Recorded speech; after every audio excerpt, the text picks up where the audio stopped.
Will Vietnam escape the middle income trap? The middle income trap, a worrying rest stop on the road to development. Well, I am someone who have the routines of reading news on a daily basis so that I can keep myself updated about worldwide issues. I want to feed myself with fruitful contents and also deep insight so that I can discuss with my friends. In other words, I'm someone who enjoys gossiping and yapping. And in its pages, the words of middle income trap appeared so many times that I could tell it by sight. At first, I thought it was just a jargon for policymaker or economist. But the more I read about it, the more I realized that it appeared to describe my own grown-up. It may sound unfamiliar to a lot of you here with the definitions of middle income trap if you're not into economy or politics. And then you may ask that why I'm trying to get at here. What exactly is the middle income trap and why it's matter to every single of us? Then I'm not trying to explain this in the very, I'm trying to explain this in very brief definitions because I don't want to overwhelm you with some sophisticated pie of definitions. According to the World Bank, let's see, this is the news about the middle income trap that appeared many times I could see. According to the World Bank, the middle income trap is when a country, after a period of rapid growth, reaches the middle income level but fails to advance to a high incomes economy.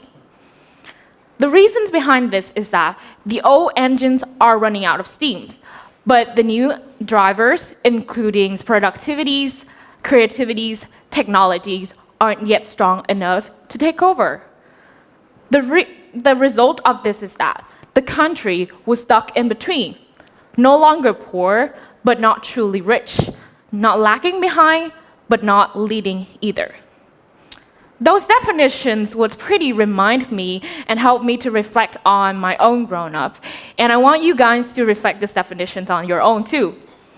Well, this kind of reminds me of those early days that I get admitted into high school for the gifted.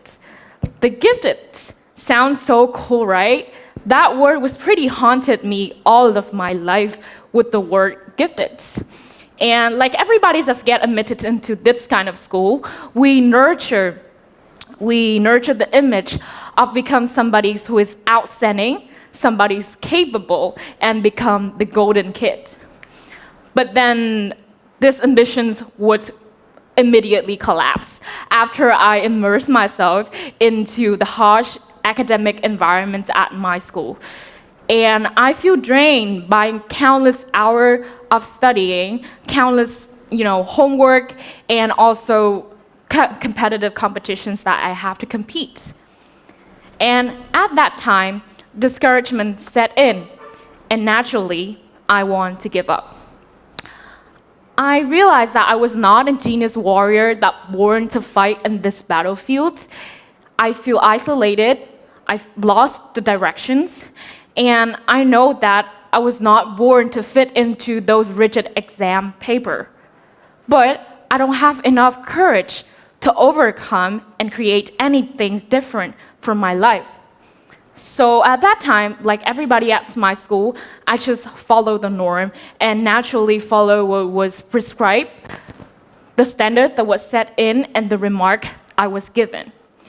Every day of mine unfold the same ordinary, which is pretty monotonous in a mechanical way, and doubts about my own abilities refrained me from trying something new and immerse myself from exploring new environments. And then, do you see the similarities between me and the middle income trap? As I also start everything with ambitions, enthusiasm, but then I slow down when challenges came. I pull back by those pressures, expectations, and then I accept the little and limited versions of myself.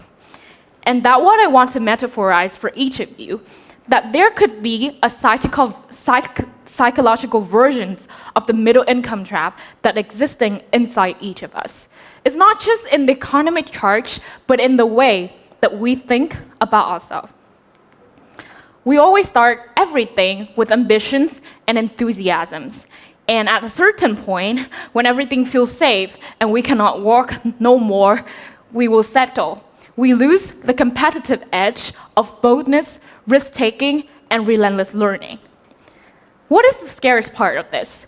We stop learning new skills, capabilities, and also mindset. So we're stuck in between. We're not failing exactly, but we're not breaking through. And in the final, we just stuck and sit inside of our comfort zone. So like every other youth, if we don't notice it and we don't get out this trap, we will stuck in this forever. But getting out of our comfort zone, or what we call this middle income trap in the psychological version, is not a story of a day or two. It is a whole journey of developing, failing, and learning from our mistakes. I remember the day that I first joined MUN, which called Model United Nations. To further explain, Model United Nations is a stimulation platform that helps students, to practice speaking, public speaking, negotiations. At each students will role play a delegate from different country, and then they will discuss in the conference like a United Nations. And at that time, I attend that conference thanks to an invitation from my friends. I have to admit, I have no preparations. I have no idea what this conference will process. And then I just come and immerse myself in those environments. And when watching people delivering their speech and make a proposal, I feel haunted and intimidating at that time. Because I keep asking myself, as somebody who just only speak conversational English at that time, how can I present a socio-economic complex topic like that in English persuasively and fluently? And then, like everybody guess about me, I just sit there, silently frozen and don't say anything.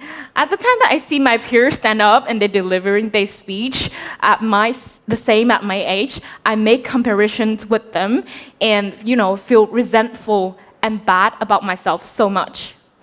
But then a little change has came when the tea break came.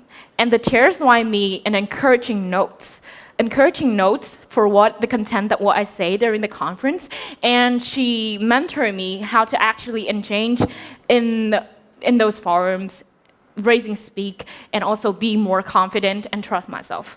But it cannot happen immediately, right? You cannot be confident immediately at that time. But I give myself a try.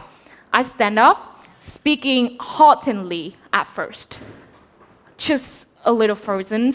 It's far from my satisfactions, but I sense the inner joy of using my voice to inspire others. And at that time, the passions of English came back to me. So I decided to do something different. I will never follow the norm of my school of becoming an excellent student, no more.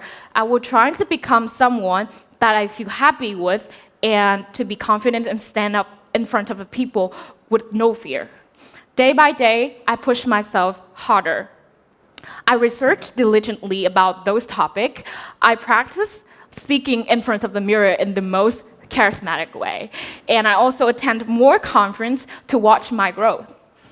And then, the passion for English, boom, it came back to me in a very different form, not through competitions, not through memorizing thousands of complex words, but through connection, through inspirations, through, mentoring others, speaking in front of the public, and using words to learning about something new. From that small activities, I discover my own identity. I give myself more chance to experience same platform and similar platform like that. As just a delegate, I become a chair. Someone who mentor others and help the similar kids like me to be more confident.